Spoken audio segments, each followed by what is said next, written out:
یەکانە دەدرێت وەرەوە موچەیەکی کارمەندانی مەدەنیش دەدرێت.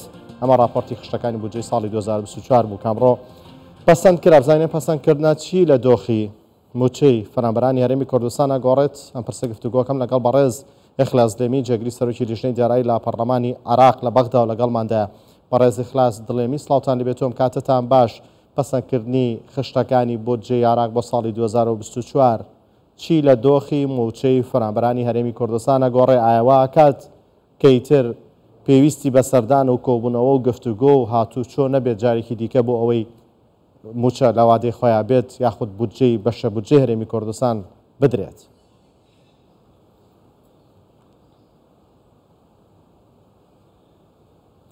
نعم أهلا وسهلا. بەڵێ سڵاو لە ئێوە و بینەرانی کوردستان 24 زۆر سوپاس بۆ ئێوە. ئەمڕۆ دەنگ بە خشتەکانی بودجەی ساڵی 2024 دەرا. ئەم خشتانە پشکی هەرێمی کوردستانیان تێدایە کە قەرەبووکردنەوەی فەرمانبەران و پارەی چاودێری کۆمەڵایەتی و وەبەرهێنان و گەشەپێدانی هەرێمەکان و چەند شتێک کە پەیوەندیان بە قەرزەکانەوە هەیە. بۆیە بە گشتی کۆی گشتی پارەکە وەکو ئێوە شامەژەتان پێکرد 20 ملیار و 910 خود 20 تریلیۆن و 910 میلیارد دینار بوو. هەوڵی هەرێمی کوردستان لەم کارەدا زۆر دیارە بە تایبەتی ئەوەی لە سەردانەکانی سەرۆکوەزیرانی هەرێمی کوردستان بۆ بەغدا و کۆبوونەوەی لەگەڵ لایەنە سیاسیەکان و هەروەها حکوومەت بە دەردەکەوێت و بەردەستە دەبێت. بە هەمان شێوە ڕۆڵی سەرۆکی هەرێمی کوردستان لەو سەردانانەی بۆ بەغدا کردی و لەگەڵ لایەنەکان کۆبوو. ئێمەش وەکو فراکسیۆنی پارتی و لیژنەی دارایی پەرلەمانی عێراق و ئەندامانی لیژنەی دارایی و ئەندامانی پەرلەمانی عێراق وەکو پارتی دیموکراتی کوردستان ڕۆڵمان هەبوو لە جێگیرکردنی ئەم شتە و موچەی فەرمانبەرانی هەرێمی کوردستان لەم بودجەیە زامن کراوە کە بڕەکەی 11 تریلیۆن و 600 میلیارد دینارە. ئەمانە بە شێوەی ماگانە ئامرازێکی سەقامگیری دەبن بۆ خەڵکی هەرێمی کوردستان و پەیامێکی دڵنیاییە بۆ هەرێمی کوردستان کە موچەکان زامن کراوە و پارێزراون بە گوێرەی یاسای کە مافەکانیان دەپارێزێت. ئەمە جگەرەوەی لە گەشەپێدانی هەرێم و وەبەرهێنانیش پشتی هەرێمی کوردستان هەیە و من پێم وایە پەیوەندی سیاسی زۆر باش دەبێت لە نێوان حکوومەتی هەرێم و حکوومەتی فیدرالی لە ماوەی داهاتوودا بە گوێرەی ئەو بنەمانە ئێستا داماناوە و لە بودجە دانراوە. کردنی ئەو خشتەکانی بودجەی ساڵی 2024 ئیتر گرفت بۆ موچە دروست ناکرێت، چ لەلایەن وەزیری دارایی بێت چ لەلایەن هەر کەسێکی دیکەوە بێت، لە وادەی خۆیان دەنێرێت بەبێ دروستکردنی گرفت.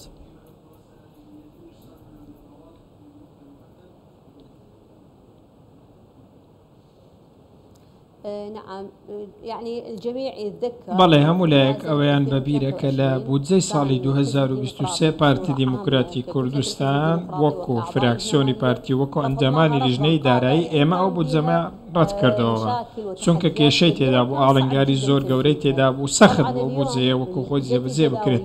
ئەمڕۆ کاتێک خشتەکان هاتنە لای لیژنەی دارایی پەرلەمان ئێمە بەڕاستی هەستمان بۆ کرد کە زامنی موچەی هەرێمی کوردستان و فەرمانبەرانی هەرێمی کوردستان کراوە و زامنی پابەندیدارەکانی هەرێمی کوردستان کراوە. ئێمە هەوڵماندا بە تەواوی هەرچەندە هەندێک لایەن با بڵێن زۆرێک لە ناڕزایەن هەبوو نەک سەبارەت بە پشکی هەرێمی کوردستان باکو لە سەر چەند پارێزگایەکی دیکە ئێمە وەکو فراکسیۆنی پارتی و سەرۆکایەتی پەرلەمان و با سەرۆکاتی بەڕێز شێخەوان عەبدوڵڵا جێگری سەرۆکی پەرلەمان هەوڵماندا کە پارتی دیموکراتی کوردستان ئامرازی ڕێککەوتنی هەموو لایەنە سیاسیەکان بێت و ئێمە هەوڵماندا کە شۆهایەکە هێور بکەینەوە بە تایبەتی لە نێوان لایەنە سیاسی شیعیەکان تا گەیشتین بە ڕێککەوتنێکی سیاسی و دەنگمان بە خشتەکانی بودجەدا بە کۆدەنگیەوە چوین بۆ پەرلەمان و بۆی بە خێرایی دەنگمان پێدا. من پێم وایە موچەی فەرمانبەرانی هەرێمی کوردستان ئێستا پارێزراون،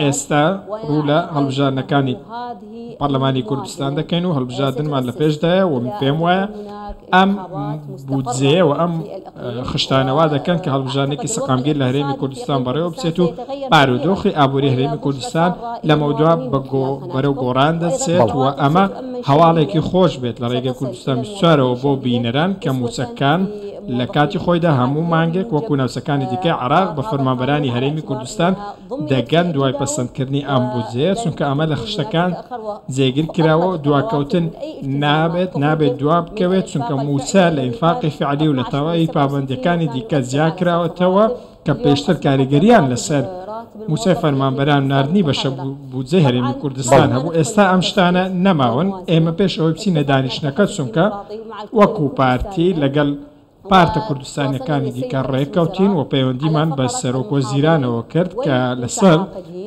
ئەوانە ڕێککەوین کە چۆن مافی گرێبەستەکانش بپارێزین، چونکە ئێمە پێویستمان بەوە بوو کە 200 ملیاریان لە ساڵێکدا بۆ پارێزین بۆ ئەوەی وەکووانە بێژ و گرێبەست کارەکانیان بکەن و بەڕێز سەرۆکوەزیران لە ڕێگە چەند وەزیرێکەوە دڵنیایی بەمەدا و ئێمە ئەرخەیان کرد کە ئەم گواستنەوەیش دەکرێت و بە گوێرەی مادەی 6 بودجە سەرۆکوەزیران دەسەڵاتی ئەوەی پێدراوە کە ئەو پارەیە لە شوێنێک بۆ شوێنێکی دیکە بگوازێتەوە ئەگەر بێت و موچەکە بەشی پارەی ئەو چینەیە نەکات. بۆیە بەڕێز محەممەد شیع سوودانیش بەڵێنی پێداوین بۆەوەی ئەم بابەتە چارەسەر بکرێت. ئەمە شتێکی دیکەیە کە ئێمە توانیمان وەکو لیژنەی دارایی جێبەجێ بکەین و زۆرێک لە کۆدەنگی هەبوو لەلایەن هەموو لایەنە کوردستانیەکان. بەڵێ فراکسیۆنە کوردستانیەکان لە پەسەندکردنی ئەم خشتەیە یەکدەنگ و کۆدەنگ بوون.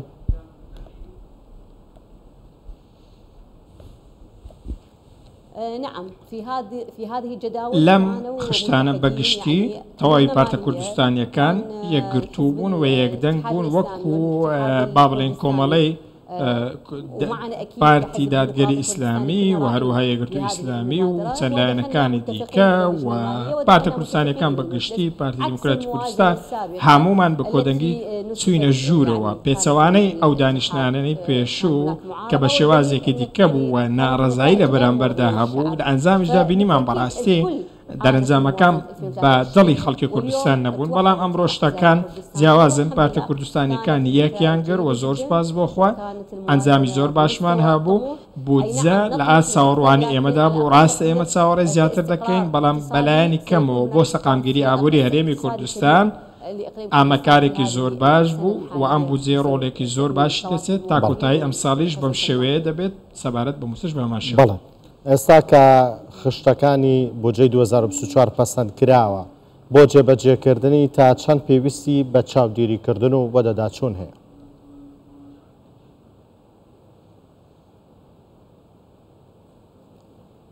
نعم بالتأكيد كل موازنة بەدڵنیاییەوە هەموو بودجە فیدراالیەکان و بودجەی پارێزگاکان ئەوانەی باڵین دەرەوەی هەرێمی کوردستانیشین ئەگەر بێت و چاودێری نەبێت بەدوەداچوونی بۆ نەبێت بەدڵنیاییەوە وەزارەتی دارایی فیدراالی لەبەر ئەوەی کە پارەدارکردنی زۆر خاوە بە شێوەیەکی خاو کارەکان دەکات. ئێستا ئەرکی ئێمەیە کەواتە وەکو ئەنجومەنی نوێنەران چاودێری بکەین وەکو لیژنەی داراییش تیمێک پێک دێنین لەگەڵ بەڕێز لەگەڵ شپەڕی شاخەوان عەبدوڵڵا و لەگەڵ حکوومەتی هەرێمی کوردستان دوای ئەوەی کە خشتەکان لە حکوومەتەوە لەلایەن حکوومەتەوە وەردەگیرێن و کاریان پێ دەکرێت لیژنێک پێک دەهێنین بۆ چاودێریکردنی ئەم بابەتەوە بەردەوام دەبین بۆ بەدواداچوون بۆ خەرجکردنی پارەی هەرێمی کوردستان لە بودجە لە موچە لە بودجەوە بەرهێنان و تەواوی ئەوەی پەیوەستە بە پشکی گشتی هەرێمی کوردستان ئێمە خۆمان سەرپەرشتی دەکەین و بە وردی بەدواداچوونی بۆ دەکەین. بەدڵنیاییشەوە ئەمە بە هەماهەنگی لەگەڵ بەڕێز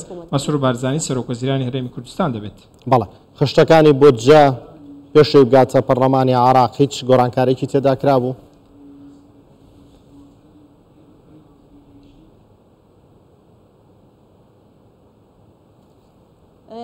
طبيعي كان هناك اختلاف زۆرێک لە با بڵێین ڕازیایی هەبوو لە نێوان پارتە سیاسیەکان. هەندێک پارتی سیاسی لەگەڵەوەدا بوون کە گۆڕانکاری لە خشتەکاندا بکرێت، بەڵام هەندێکی دیکەیان دژی گۆڕانکاری بوون لە خشتەکاندا. بۆیە کۆبوونەوەیەک بۆ لیژنەی دارایی کرا و ئەم کۆبوونەوەیە بە شەو ئەنجامدرا. کۆبوونەوەیەکی بەپەلە بوو.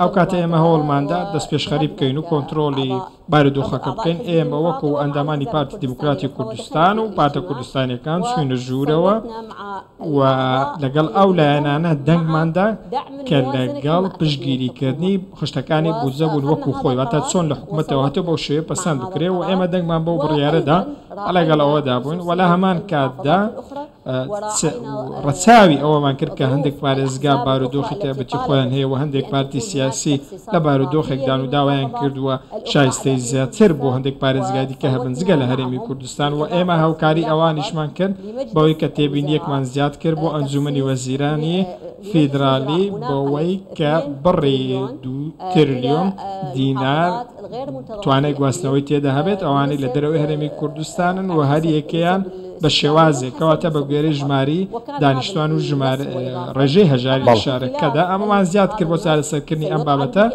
ڕازایەکە بۆ ئایا دادگەی باڵای فیدرالیتانە لەم خاڵە دەدات ئەمە بابەتێکی دیکە بەڵام لە ڕووی مەبدەئیەوە ئێمە هاوخەم بووین لەگەڵ ئەوان و دەنگمان بەم خاڵەشدا لە بەرژەوەندی ئەواندا بۆچی بۆ ئەوەی کە لێکترازان لە نێوان پارتە سیاسیەکان دروست نەبێت و ئەمە زۆرێک لە کۆدەنگی بوو ئەو کاتچوینە پەرلەمان و دەنگمان بە شتەکانی بودجەدا. بەڕێزی خلاص دڵێمی جێگری سەرۆکی لیژنەی دارایی لە پەرلەمانی عێراق لە بەغداد و لەگەڵماندا بووی سوپاس بۆت.